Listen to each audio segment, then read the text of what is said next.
Hoy hablamos sobre las pérdidas de energía, es decir, hasta ahora todos los movimientos que hemos estudiado a través del principio de conservación de energía nos han dicho que en todo momento la energía era constante y solo nos hemos centrado en la energía mecánica, es decir, la potencial y la cinética.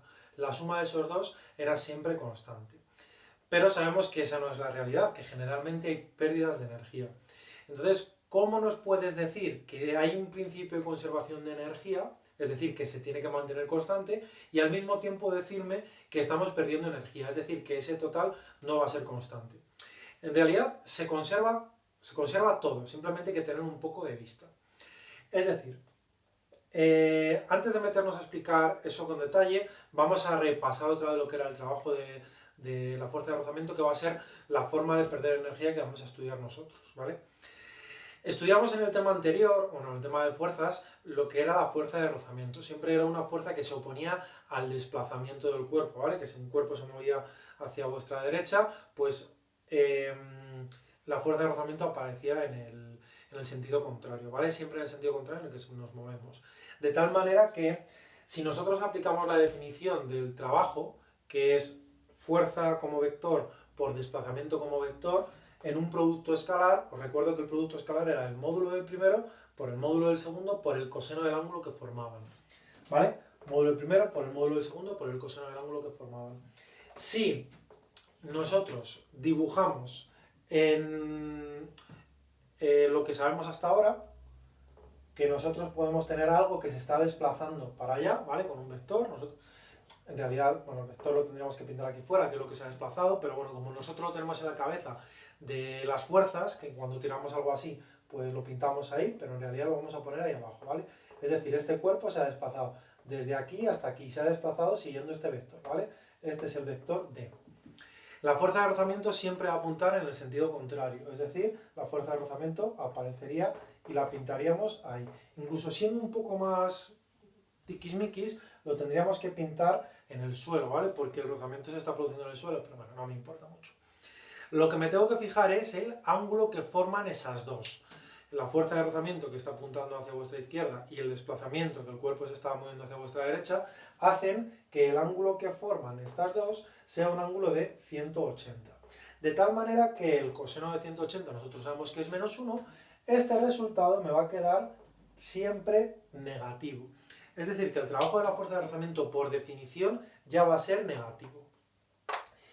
Vale, ahora que ya sabemos la manera de perder energía, vamos a volver a eso que os he contado al principio, sobre por qué la energía tiene que ser constante y al mismo tiempo estamos perdiendo. Vale, nosotros hemos pensado en los problemas hasta ahora que la potencial más la cinética, es decir, lo que hemos llamado mecánica, se mantiene constante. La mecánica se mantenía constante, pero era porque no teníamos pérdidas. Imaginad que en un problema yo tengo 10 de energía mecánica, 10 julios. Si se mantiene constante, siempre va a tener 10 julios. Ya sea en cinética, ya sea en potencial, la suma de las dos, el total va a ser 10 julios, energía total constante. Pero si yo añado que voy a tener pérdidas por el camino, imaginad que yo tengo un rozamiento que me hace perder, de esos 10 julios, perdemos 2. Ya solo me van a quedar 8. Solo me va a quedar 8. Y alguno dirá, pues entonces la energía total no se conserva. Me van a quedar 8 de energía mecánica. Voy a tener 2 de pérdidas. El total sigue siendo 10. ¿Vale? Una cosa va a ser la energía mecánica, otra cosa va a ser las pérdidas, y la suma de las dos tiene que ser el total. Esto es bastante lógico. Si recordáis, cuando yo dejo caer un balón, pues tiene una energía de 50 julios. Cuando da el primer bote pierde energía. No va a subir hasta la misma altura que teníamos al principio porque ha habido pérdidas de energía.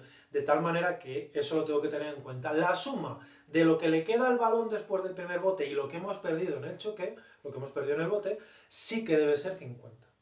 ¿Vale? Es decir, es un tercer parámetro, una tercera cosa que tenemos que meter en la ecuación para que nos dé el total. Pero recordad, no tenemos que mezclar energía mecánica con energía total. Que muchas veces los profesores a la hora de explicarlo rápido lo podemos mezclar y nos liamos. Típico caso de esto, para que lo entendáis, pues la montaña rusa, que va a ser el problema que tengáis que hacer siempre a la hora de estudiar los problemas de energía. Yo tengo un carro que está en la parte más alta de la montaña rusa, que está parado y que de repente va a empezar a deslizarse hacia abajo. Empieza, vale. En el punto 1, toda la energía que tiene este carro es energía potencial, porque lo único que tiene es altura, está parado. Si yo deslizo libremente, y ojo que a partir de ahora tenemos que decirlo así, deslizar libremente o deslizar sin rozamiento, toda la energía, como no hay ningún tipo de pérdida, toda la energía va a llegar hasta el punto 2. Yo no he perdido nada de energía, quiere decir que la energía total, que en el principio era todo potencial, ahora se ha convertido todo en cinética. Si después yo quiero frenar ese carro porque llega el momento de detener la tracción, lo que hago es poner un rozamiento. Hago que las vías y las ruedas tengan un poco más de fricción y así voy perdiendo energía. De tal manera que en todo este desplazamiento, y fijaos que utilizo la palabra desplazamiento, ya estoy pensando en trabajo y ya estoy pensando en fuerza de rozamiento, a ver qué fuerza estoy utilizando aquí con este desplazamiento para darme cuenta de, fijaos, que la energía total aquí es que es cero, porque hemos perdido todo. ¿Dónde ha ido toda la energía? Pues si no está en la mecánica, porque no tengo potencial y no tengo cinética, tiene que estar en el trabajo de la fuerza de rozamiento. Sabiendo el desplazamiento que he gastado para poder hacer todo eso, podré calcular la fuerza de rozamiento que tenía. Y os recuerdo algo, os lo digo porque en los problemas saldrá. La fuerza de rozamiento, su fórmula os la recuerdo, es mu por la normal, el coeficiente de rozamiento por la normal.